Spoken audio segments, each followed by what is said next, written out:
the Prophet ﷺ says that there's people sitting and the malaika is giving their reward. Uh, and he said, this one person, he was there to to to um, to seek knowledge, and his reward was there. And there was another person, he wasn't there, he was just waiting for someone. One Buddha came there and he was just sitting there. And the Prophet ﷺ said, no, give him as well. Allah says, give him as well, because of the barakah of being in that environment. So my advice would be a person that has gone a bit distant, just to sit in that environment where the malaika is present, where the Quran and Sunnah is being rendered and so forth, and you'll see there's a difference in your life. Because now it must be watching the rugby, watching the soccer, fighting with the wife or fighting with the children, whatever it might be. Just put 10, 12 minutes of your day in a salah. As we know, normally we find that people have problems for the salah. And Allah says, Inna salata tanha anil fahsha'i wal munkar. That salah, it basically keeps away all of these bad and evil things. And if you stand, the community as well, you just stand in that soft, shoulder to shoulder with the rest of the people of the community, right? Be it for the salah or for Jumu'ah and so forth, it will unite. Firstly, we stand in the same line, and also it will unite the hearts.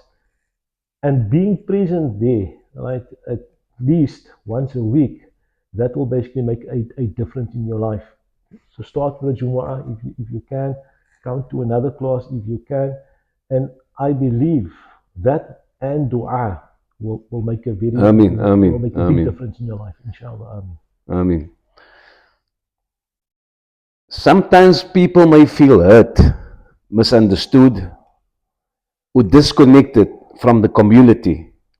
What advice would you give them?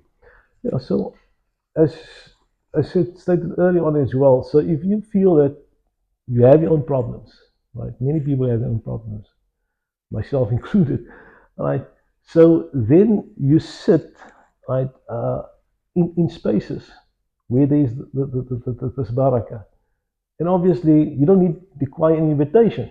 The invitation is called out by the mu'adhin 5 times. Allahu Akbar, Hayya ala salah, Hayya ala al-falah. If you listen to the meaning of what he said there, it's not just adhan is going off again. It is basically come to salah, come to success. So success is there. So if you moving 5 times a day, if you can, or 3 times a day, as long as you're making the salah, right, then definitely that would be the change in your life. Because these initiatives is there for a reason. Allah didn't make salah compulsory for no reason. It reminds me of a one qissa. There was one alim. He said his children are basically very naughty, right? Obviously in a very bad way. And he said, "Okay, does they make salah?" Yeah, they make salah. He said, "Then it's okay. Just make sure they make salah." Then he came back and complained again. And he asked, "Do they make salah?" He said, "No, he's making salah." He said, "No, really." Then afterwards he came back to the alim, and then he told the alim, "Actually, my children have changed, or my child has changed." And he said, "Look, Allah doesn't speak nonsense in the Quran. Allah says, Inna salata tanha." As long as you make sure they're all making salah, they got up dust and they're making salah, things will change. And we can't expect it to happen overnight. It will take some time. So when we just follow what advice the Prophet ﷺ gave us, definitely for a person like that, it could be you and I as well, this is the way forward. SubhanAllah. How can we create a culture, Sheikh, where every person feels welcomed and valued when they enter the mosque? Yeah, I think that starts really with the adhan. So when adhan goes off, it's not the mu'adhin that calls the person. This is when Bilal ibn Rabah as well, in the time of the Prophet ﷺ, when it says, Hayya ala salah, Hayya ala al-falah. These are mechanisms that I believe are embedded. When I go to many countries around the world, I don't know a single person there. But when I hear Hayya ala salah, Hayya al-falah, I know that I go to the mosque, I can go make salah. I will stand next to a person, whether he's rich or he's poor, I can stand next to that person. I greet him, Salaam alaikum, he will greet me. And Allah brings about that love and brotherhood by Credentials saying, Anonymous. yeah, credentials anonymous, yeah. And when the Imam starts, he says, استووا اعتدلوا استووا ولا تختلفوا فتختلف قلوبكم. He says, stand straight and straighten the lines. Don't be crooked, otherwise your hearts will be crooked with one another.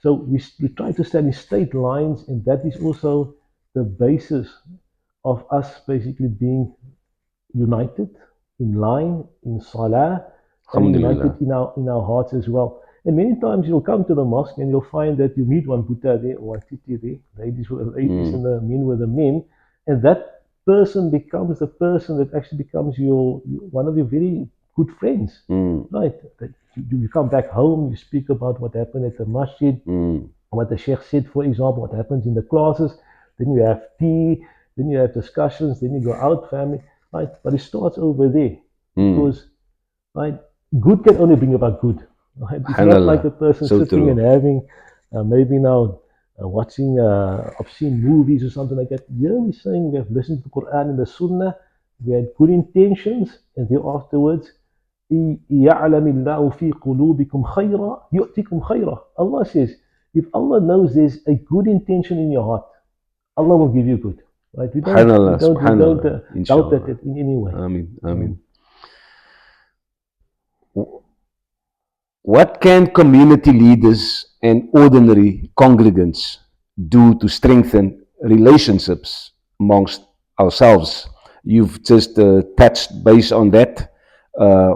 Can you elaborate, Sheikh, where musallis, like I personally find when I enter the mosque at times, people regard, especially the younger generations, regard greeting each other as being just a formality. It's almost like there's no emotions attached to this type of greeting or,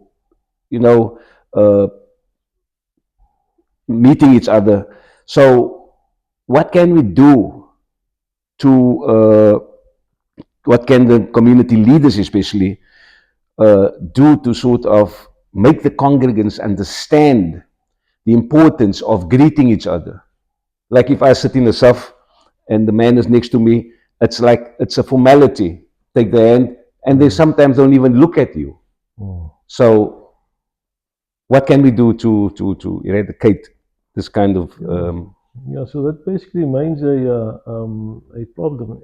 As Allah says in the Quran, if you wish good, obviously good will come about. So when we greet, what are we saying? We know what we're saying, right? Assalamu alaikum. Assalamu alaikum basically means peace be upon you. You are free from me. Look here, don't worry. You'll have no issue with me. Assalamu alaikum. There's even Sahaba, they used to go to the malls and other places, even though they know it's bad places to be. But the reason why they go to the souk is to greet people. Those people that they know and the people that they do not know. To say, look, you're free from me. You're safe from me. Assalamu alaikum. Assalamu alaikum. So I think the leaders and the imams should basically speak about, even sometimes people live in the same family, they don't speak with one another. People live, neighbors don't speak with one another.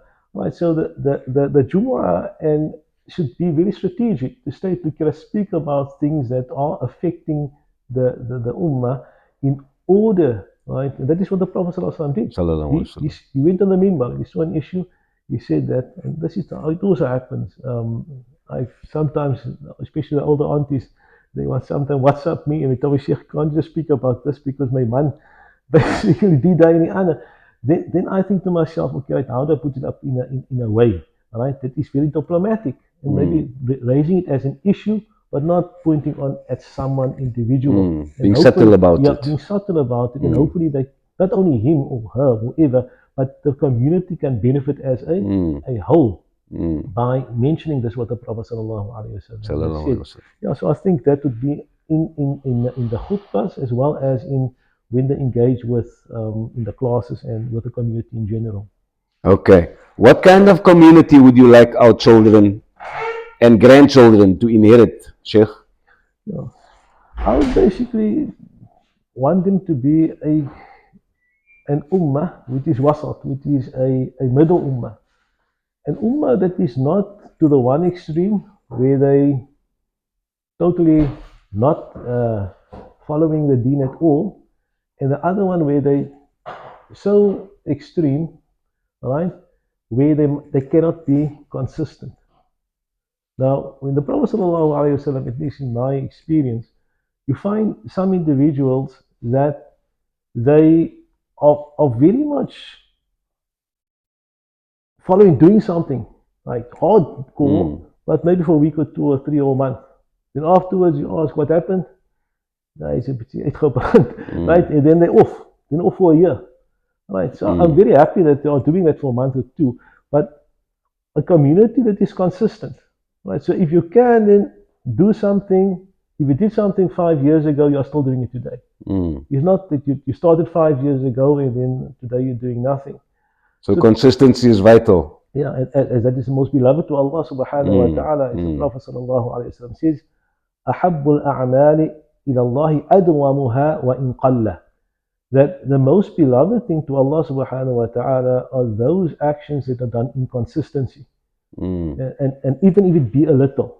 Right? So sometimes even with some of the classes, you think that okay, sometimes it's not that many people there, and sometimes it's many, alhamdulillah. But at the end of the day, you don't start something where it is now, okay, it's not so vibrant anymore. But the consistency is important. Allah subhanahu wa ta'ala puts that in a person's heart. You know, I remember when I was in Medina al-Munawwara, and I said that some of the Sheikh's classes after Maghrib, I used to, like every night I used to go after Maghrib, sit between Maghrib and Isha in Masjid Nabawi, and sit in some of the different lectures they have in the Haram.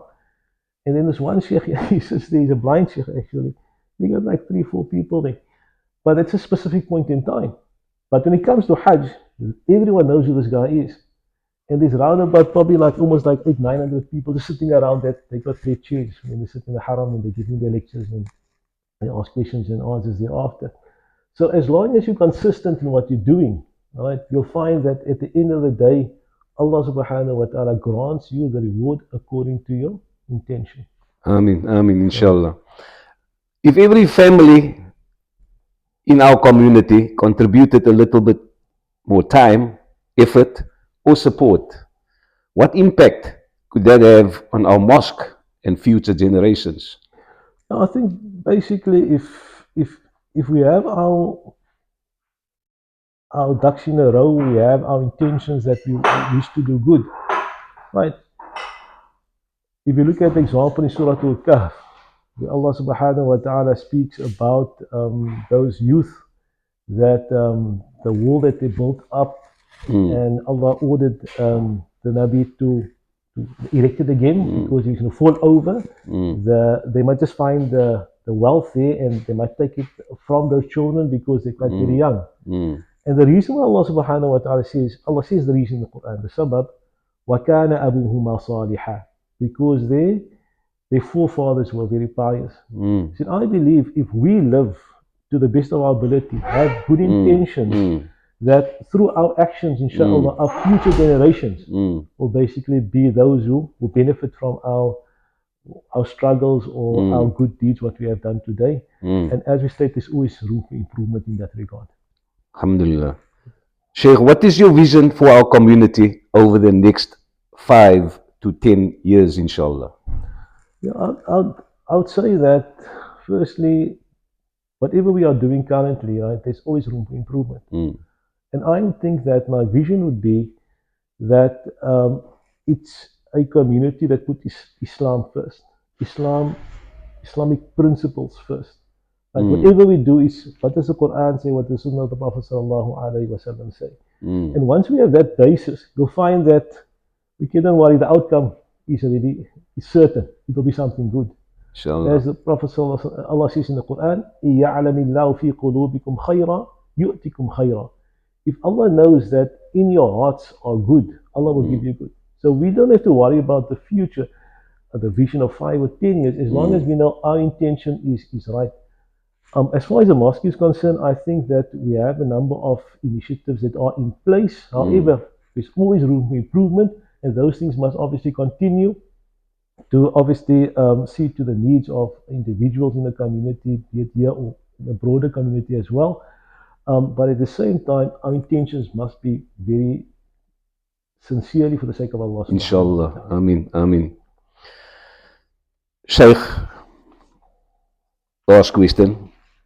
If you could speak directly to every member of our community for just 1 minute, what message would you want them to take to heart? Yeah, I would say it's a very heavy question, but I would say that in conclusion, that as far as believers are concerned, all right, no 2 days should be the same. No 2 days should be the same. So whatever we are today, myself included, everyone else included, it shouldn't be that what I'm today, tomorrow will be the same. So what I've done today, tomorrow I should try to be better, right? And the next day should be the same. Okay, because I'm better tomorrow, they must try to be better. And once I have that in mind, it will be that we can only become better, as the Prophet Allah says in the Quran, يَعْلَمِ اللَّهُ فِي قُلُوبِكُمْ خَيْرًا يُؤْتِكُمْ خَيْرًا. If Allah knows, and that's very important in your heart, my heart and my intention is that I wish good. This is what I want. I want the best family. I want the best community. I want the best masjid. I want the best for the Muslim ummah. Right? Allah knows that, and Allah subhanahu wa taala will give you that. It doesn't mean you'll have millions. It doesn't mean you'll have, because that's, by the way, there's people who got millions who have more problems than us. Right? Allah subhanahu wa ta'ala will give you what you need, what Allah subhanahu wa ta'ala knows best. SubhanAllah, inshallah. The believers are but brothers, so make reconciliation between your brothers. This comes from Surah Al-Hujurat, chapter 49, verse 10. It is very important for each and every family of our relatively small ummah to latch onto our local mosque. This is where our love for one another will increase, where we can have our problems shared, where we can find the much needed unity. Let us start by putting our differences aside and take each other's hands to unite for Allah only. We thank our esteemed Sheikh Professor Munir Abdul Rauf for sacrificing his time, sharing much needed advice with us, and guiding us to success on this earth as well as in the Akhirah. We ask Allah to protect our Shaykh, his family, and our community. And may Allah shower us with His love, mercy, and forgiveness, inshallah. Ameen. Jazakumullahu khairan. Shaykh, shukran. We have come to the end of our program, and this leaves us with our task of the week. Attend the masjid more regularly. Until next time, Sheikh will give us a closing dua. From me, stay home, stay safe. Assalamu alaikum wa rahmatullahi wa barakatuh. Al-Fatiha. بسم الله الرحمن الرحيم الحمد لله رب العالمين والصلاة والسلام على أشرف الأنبياء والمرسلين سيدنا وحبيبنا ومولانا محمد صلى الله عليه وسلم وعلى آله وصحبه أجمعين. اللهم افتح علينا بالقرآن العظيم واجعله لنا إماما ونورا وهدى ورحمة.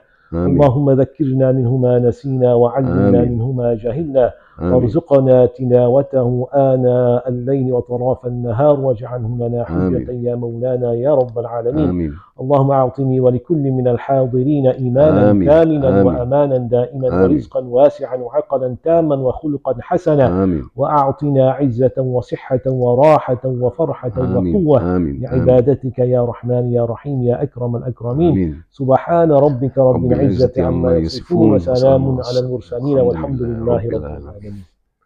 Sheikh, shukran. Ahsantum, jazakallah khairan. Shukran for your much time.